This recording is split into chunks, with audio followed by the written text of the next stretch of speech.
Bill Barley came to Fairview back in the day, and he got a lot of what was left over here.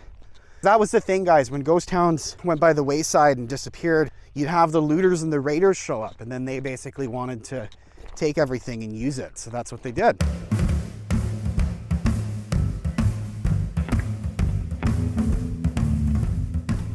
Alrighty, guys. So we're just coming into Willowbrook.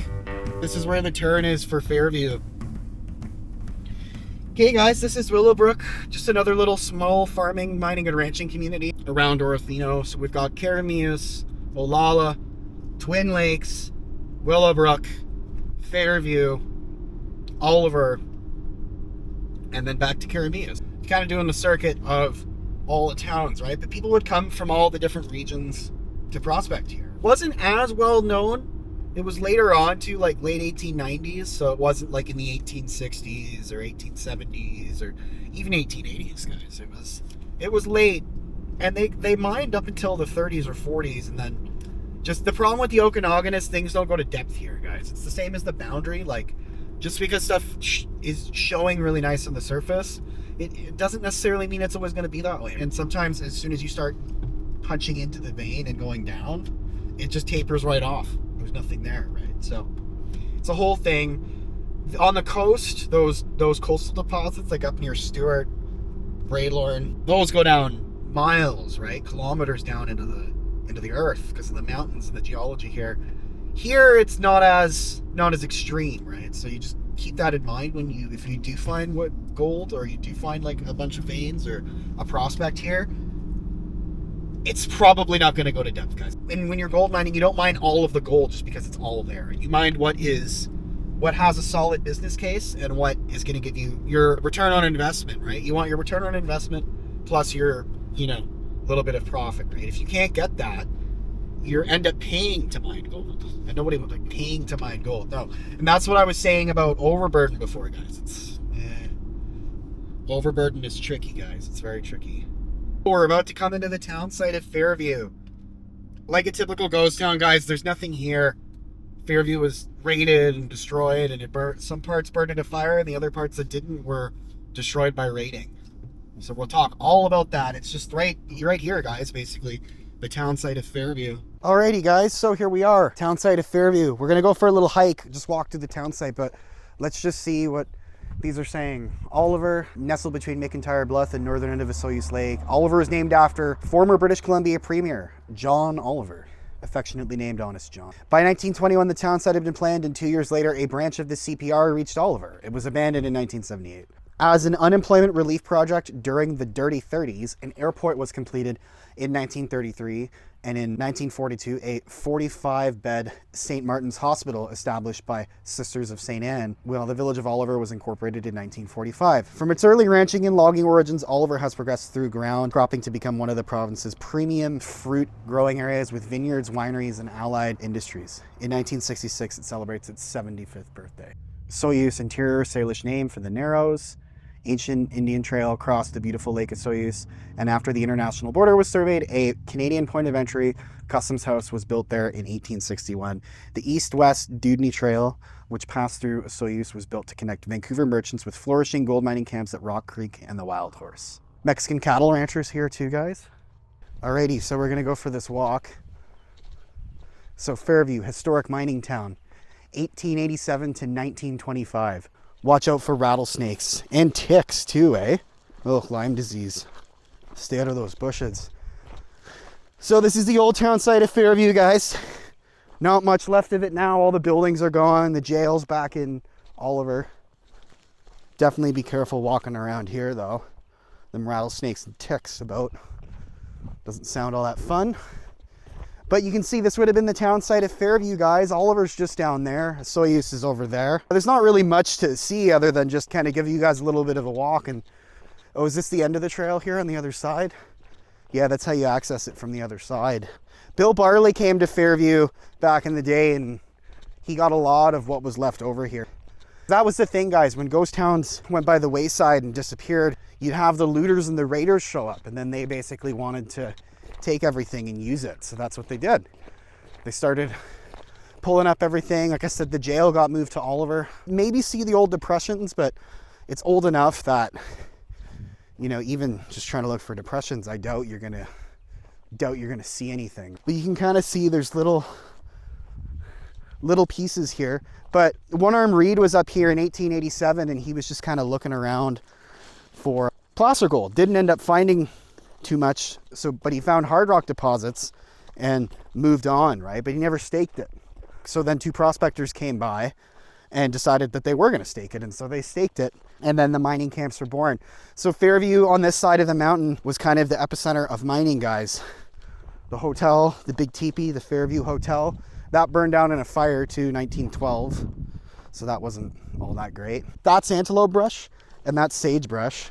But yeah, especially if you're hard rock prospecting and you're looking for pieces afloat, be super careful around here, guys. Rattlesnakes, especially this time of year. This is like late spring, early summer, guys.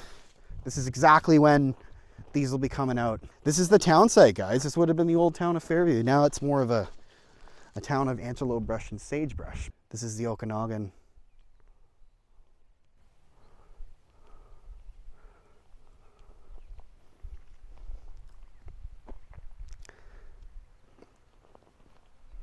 So this is the desert.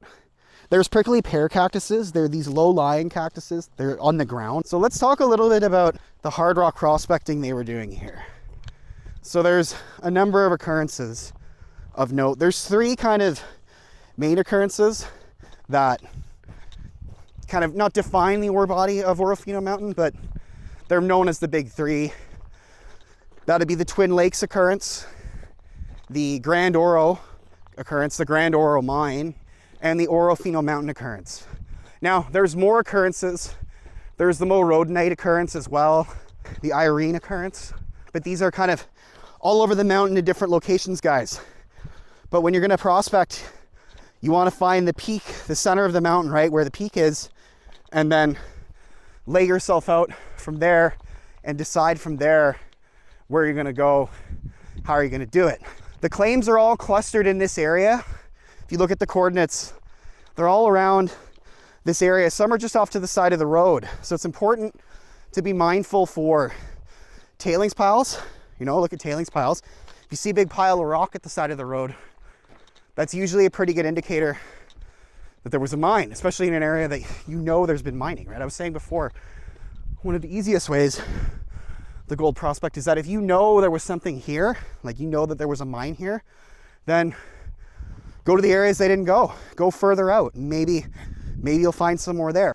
The big thing with this area though, as you can see, if you look at the hillsides, there's lots of trees and overburden and not too much exposed rock, which is tricky because it means, you know, the rock outcroppings you do find, they don't necessarily mean anything, right? Just because, like I said, guys, just because there's a rock outcrop, that doesn't mean, oh, there's a rock outcrop, we're gonna get gold here now. No. You've got to look at the type of rock that it is. Look if there's any other minerals in the rock. If there's fractures, have they been filled in yet or have they not been filled in, right? If they haven't been filled in, you're too early. You'll have to wait a few thousand years. But if they have been filled in, then it's a thing of chipping it out, right? Extracting the ore from the vein. So it's a big thing of like some veins are like this big, other veins are that big. So there's a whole thing to it. Right here, guys, this is where we are. So the Fairview town site. Okay, so we've got Love's Drugstore, the original jail, the original schoolhouse, the RS Hall livery barn, Fairview Hotel, the big teepee, First Golden Gate Hotel, the school, the Presbyterian Church, the government house, and then the general store. This would have been the town site of Fairview. Until 1887, these dry hills laid undisturbed by man. But that year, a prospector known as One-Armed Reed explored here for gold, and in 1888, 2 others, Watkin and Sheehan, were crown granted the Stemwinder claim. Many other interests were staked, and by 1893, Fairview, as the place became known, boasted as being the biggest city north of San Francisco. Along the gulch, close to the mines, buildings were erected and saloons like Moffat's, the Golden Gate, the Bucket of Blood, and the Miner's Rest served the needs of the roistering population. In 1897, Fairview's Grand Hotel, nicknamed the Big Teepee, was built. It burned down 5 years later with the loss of 2 lives. Almost no food was grown in the area, and tinkling bells heralded the approach of freight wagons drawn sometimes by as many as 8 spans of horses carrying cargoes for mines and the community stores. By 1906, when Fairview's gold began to play out, most miners departed for other prospects, and 2 years later, Fairview had become a ghost town. By 1919, the most exciting town in the West had vanished. 16,992 ounces of gold and 162,680 ounces of silver flowed from these hills. Penticton to Fairview, 35 miles. Fairview to Camp McKinney, 28 miles. Camp McKinney to Midway, 32 miles. Camp McKinney to Grand Forks, 63 miles. And then that's the map. And then Carmi, Beaverdale, this is all mining. That's up to Kettle though. We got to do that at some point too. And then the Dewdney Trail, guys. The good old Dewdney Trail. Oh, Jolly Jack, Boundary Creek, arriving 1858. He's the second prospector in the Boundary Country. Yeah, Jolly Jack Thornton. Okay, so this is a map of the mineral claims.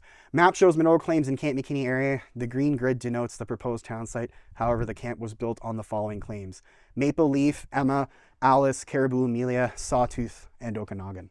But you can see the Balmoral, Granite, Dynamite, Success, Ericus, Greenwood, Aloha.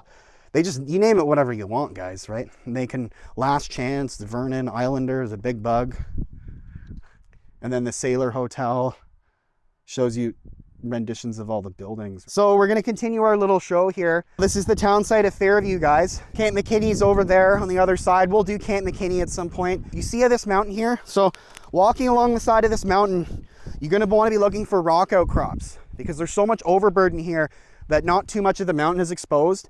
So you want to be looking at outcrops, and then if you see an outcrop that has fractures in it and, you know, quartz, well, then you're starting to cook, right? You're starting to get somewhere. So now if the quartz is just white, what they call bull quartz, there's not really much mineralization in that, guys. You don't want to play around too much with it, right? It's just, there's nothing in there. It's just basically quartz. All quartz is silicon and oxygen combined in a specific way, and it basically creates silicon dioxide, which is quartz. And quartz has a very high settling temperature, so it's usually the last of all the materials to solidify.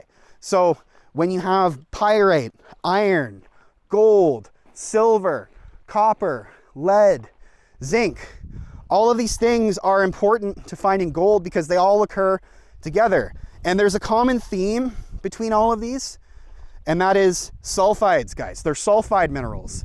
Arsenopyrite, chalcopyrite, galena.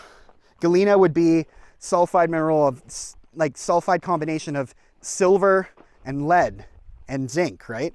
But galena is primarily silver and lead. And then you've got arsenic. That's another one, arsenopyrite. Gold loves arsenic. So if you've got arsenopyrite, guys, really good thing to look for because arsenic will bind to gold. Arsenic allows gold, it's like a sponge basically, and it soaks it up. Iron is the same thing too. So you want to look for arsenic, chalcopyrite, copper, right, guys? Pyrites as well, guys. Don't be sleeping on pyrite. Pyrite is another sulfide mineral. So pyrite takes different forms. There's iron pyrite, which is just the normal yellowy fool's gold looking pyrite. There's arsenopyrite. There's chalcopyrite. So arsenopyrite is pyrite and arsenic. Galena, silver, lead, zinc mix, mostly silver, lead, little bit of zinc. Sphalerite as well. Sphalerite is zinc. That's a sulfide mineral of zinc. So sulfide minerals are huge because gold likes to be with them. If you see silver, copper, lead, zinc, these are all good things. And like I said, everybody thinks that pyrite is a bad thing, guys. Pyrite is not bad. What is bad about pyrite is that people confuse it as something that is gold when it's not. But it's an indicator of gold. And if you're getting onto pyrite, it means that gold is not far off. So the thing about pyrite, there's a couple different ways to know if you've got gold or if you've got pyrite. Pyrite is brittle, so it tends to break really easily. So if you take your tweezers, you know, you're picking it out of the pan, you'll go, is this gold? Is this pyrite? What is this? Well, if it breaks into little pieces, that's pyrite, guys. It's no good. Gold will never break into pieces. Gold, if you smash it with the hammer, it's all malleable. And so to that point, pyrite tends to form in cube structure. So it's all square. There's big squares on it. Iron pyrite, it's just iron and sulfur mixed together. The thing about gold is that gold is curvy. So if you have a piece and you're looking at it, it's got sharp edges, it's all straight, it's probably pyrite, guys. Unless it's just broken off the main vein, gold tends to be smoother edges. The other thing to note is gold, no matter what angle you look at it from, will glisten. depending on where you're looking at it, pyrite will shine briefly and then it won't shine anymore. So that's a couple ways to tell, are you getting gold or are you getting pyrite? The reason why pyrite, iron, silver, lead, zinc, all kind of hang out together is they're sulfides, guys, sulfide minerals. In the trail smelter, there's a whole process of desulfurizing everything and getting all of those sulfides out because it's very heavily sulfur laden material. It's quite common, guys, when you're hard load prospecting and you're load mining, to get not just gold, but depending on where you are, like in Ontario, you can get platinum, iridium, all kinds of interesting metals. Antimony, that's another metal for gold. When you're prospecting up on the hills, you want to look for colors. You want to look for contact zones between different types of rock. So where two different types of rock are meeting, definitely look into that.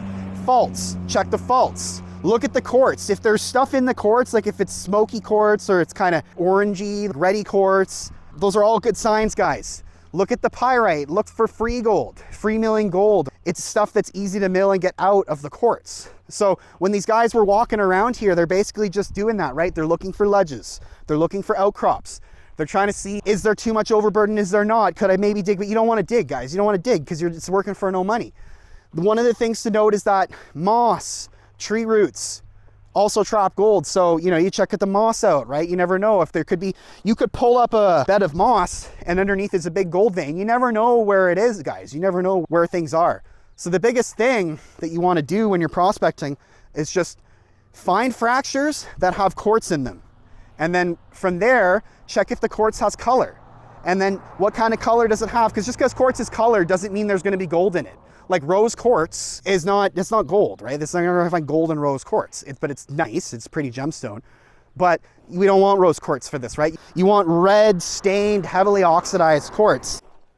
So we're going to take Fairview Road now and go up and see if we can find the Grand Oro and some of the other mines around.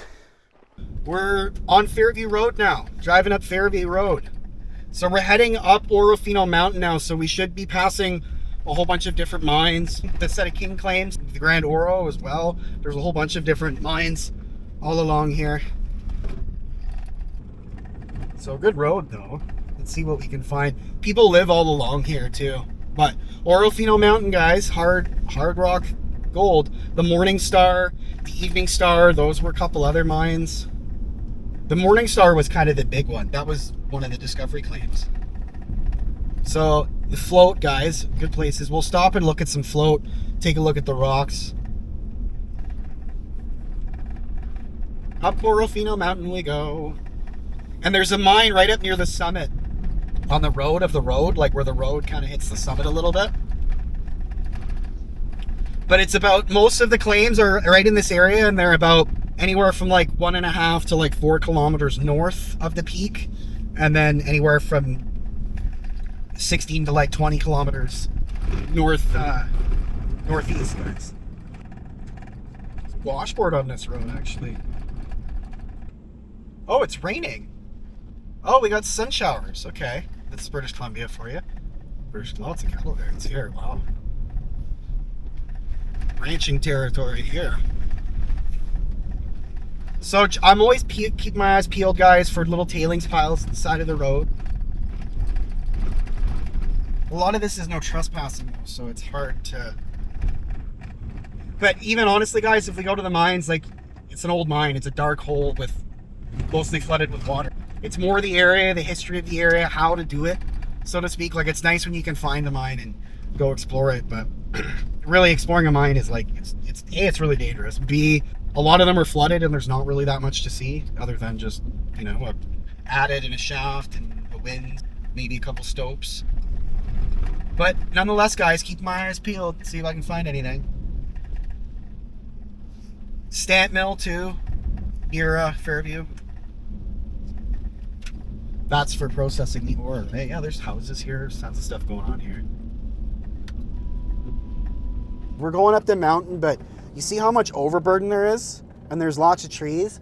But a good trick when you're prospecting like this for hard load stuff, if you see a tree that's gone down, go check underneath the tree, because who knows what's underneath that tree, right?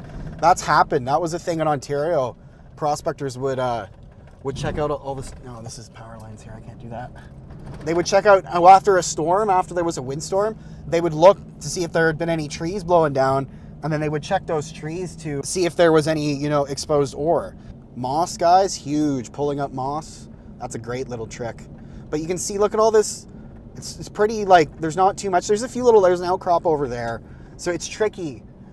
A lot of times too, it can be either like high up on the mountain or kind of midway down the mountain.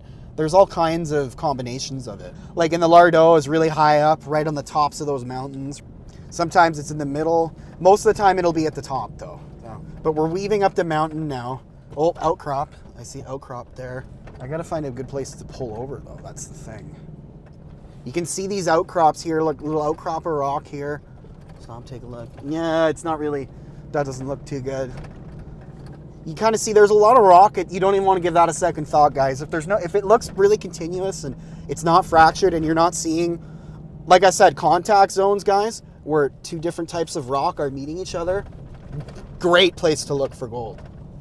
And sometimes it'll be in the rock itself or on the very edges of the vein of the quartz, or it'll be kind of a thing where it's like, it's off to the one side. I'll pull over here. Maybe do some prospecting up top there, actually. That's a good idea. Why not? Alrighty, guys, so we're just making our way up to the summit where the road is. Not the full true summit, but the summit of the road. Mine's all along the sides here, guys, the Grand Oro. But I always like to take a look at the pieces of rock that have fallen down. Lots of greenstone here too, guys, which is just a mix of a whole bunch of different kinds of stuff. Can I get up here? I don't know. It doesn't. No, that's not. That's really unstable. You can tell those rocks are going to start giving way. See if I can find a closer outcrop to the ground. I'm not going to kill myself trying to show you guys. Yeah, no, it's all loose gravel. None of this stuff is looking too promising, though. I'm not really seeing anything I like. So, moving on, guys. And then just always you check this side. See all this brush here? It's a pain in the ass to deal with when you're mining. Always look though, you never know. So let's take a look at this outcrop. This is what I mean by an outcrop. See how it's all the side of the hill is all overburdened with plants, and then right here, nice and juicy, guys. Juicy side of the mountain. So let's see what we're dealing with here. This fault right here, guys, this crack here, these are all prime places for hydrothermal fluids. You can see this is the host rock. Not really much. You want fractures, guys. That's what you want to look for, because the fractures are going to lead you to potential pieces. This is prospecting, guys. You're just taking your time. Don't sleep on these places too. The other thing is it's hard to know if just behind here is a vein or something, like a fracture, because it could be just behind there. I always like to take if there's a different looking type of rock around. Not really much here though, honestly. This is what you would do, guys. You just walk around the mountain looking for these, right? Get a brush, maybe brush this off, see what any interesting colors, iron, pyrite, and then pieces of float, guys. So anything that's fallen off, like up higher, this isn't really a mountain or too much here, but anything that's fallen off the top will roll down, and you can usually always take a look at that and see what it looks like. Granite too, lots of granite. Oh, look, okay. Now we're talking. Right here, guys. Look, that's not really a vein, but that's something. Little pieces of iron here. See how I can just basically, like, this piece is just sitting there? This is pretty common. I can just pull that right out. So you get a rock hammer and chip away at it if you really want to, but sometimes you can just use another rock too, frankly. And it's the kind of thing, guys, where just because you've gone over that side, don't sleep on this side, because this side could have it. Clearly this isn't going to be the one, but it's more just kind of a tutorial looking at these rocks. Some interesting colors, but nothing that's super important. Little pieces of quartz solidifying in that. This is how you prospect, guys. Just look at stuff, see what you can find. Different types of rock, where they meet, fractures in that rock, if those fractures are full of quartz, and then from there, what color is the quartz, and does the quartz have anything in it? You follow these things, you should get pretty close. At least I have when I've done it. But yeah, we're just continuing on Fairview Road here, guys. So we're coming around just at the summit here. There's supposedly a mine here. It's getting late anyways, guys. It's late in the day. Same thing, but we're basically right at the summit of the road here, and then once we come down, not much here though. The surface showings here are good, but just because something shows good on the surface doesn't mean it's going to be like that, especially in this region. The boundary at Okanagan is horrible for that. It's one of the they call it the curse of the boundary in some parts. And every time I'm driving, guys, I'm always looking at the side of the highway. You never know. You never know what you might find. So we're gonna come down the mountain now, and we're gonna end up in Costin. It's kind of scattered all around the mountain, but there's a lot of it clustered like right around here, guys. The Grand Oro occurrence, the Twin Lakes occurrence, and the Orofino Mountain occurrence. Those are the big three, guys. Like I said, there's the more rhodonite occurrence as well. That's a big one too, rhodonite rock, greenstone, granite. Depending on where it is in the mountain, it'll be different. So it could be like a granite contact zone, or it could be more kind of a greenstone as well, which is just a mix of a whole bunch of different things. Greenstone can go by a bunch of different names. So, but lots of trees. Imagine walking through here back in the day in an old Prospector. So yeah, okay, we've cleared the summit. Now we're heading down. We're gonna head down basically. So didn't find any of the mines. They're like right at the side of the highway, and it's super overgrown right now. So, but I'll get pictures of them. Besides, it's getting late anyways. I'm running out of time here as per usual. But if you haven't been in a mine before, guys, it's just dark. It's dark, you need a flashlight. They're usually pretty wet. They're dangerous a lot of times. A lot of times they're collapsed and caved in too, so. And there's probably some gold left in those mines. Well, not probably. There definitely is gold left in those mines. But the question is it profitable? Because nobody wants to have a whole bunch of expenses, spend a whole bunch of money, and then end up with not enough gold to even pay for your expenses, right? That's not gold mining. That's just spending money. It's a business like anything else. A lot of these mines, they have gold in them, but they just left it because it wasn't, for their particular business case, it wasn't feasible.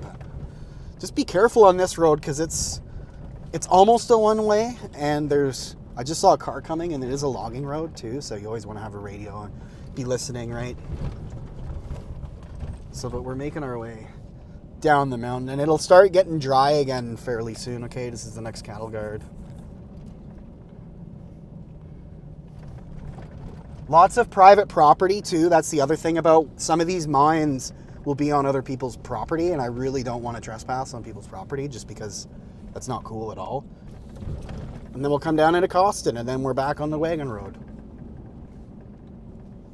Ah, see? Yeah, and then it gets all dry again, just like that, coming down off the mountain. We're back into like sagebrush and all that. Look at all the sagebrush here. What a cool little area though, guys. I love this area. Yeah, so this side of the mountain, not really that great, guys, for mining. You can see, look, like there's not much here. Now, the question for here is, do you want to prospect this? All right, that's great. But look, do you see anywhere to prospect, like any outcrops? Because if not, you've got to remove all the brush. It's just overburden, guys. It's working for no money. Ledges and outcrops, guys. Ledges are the other thing. You'll see a ledge. But ledges are complicated because logistically there's a lot more to that. Are you going to do a rope show, like hanging off ropes kind of a thing? How are you doing it? The harder the ore is to extract, the more expensive it's going to become, which ultimately means the more pure it has to be to get what you want out of it.